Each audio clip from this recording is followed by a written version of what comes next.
Hello my friends. So I have moved my bird feeder out here to the little library. My fiance was not fond of the mess the birds were making in the garden, so we moved it out here and we put in a bird bath inside. So I am using an old log that I found that looked kind of cool, and I had it sitting here, which it sits pretty good, but it has been knocked over a couple times, either by birds or maybe dogs.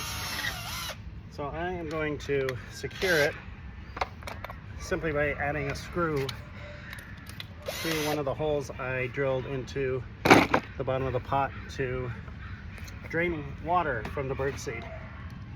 I have a screw, very low tech.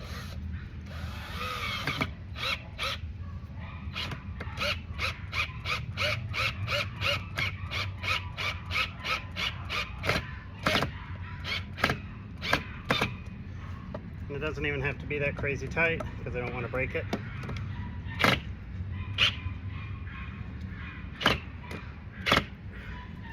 And that'll hold it in place. It'll be a little shaky, but that's okay. I'm sure the birds won't mind.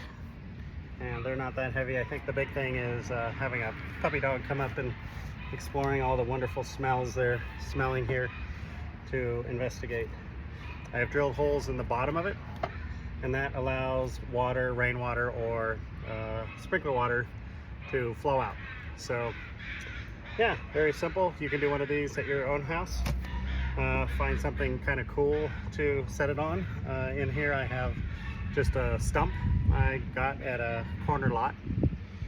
And yeah, set up a little bird bath, a little bird feeder.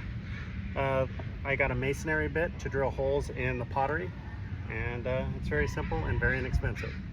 So create your own paradise and have a wonderful day.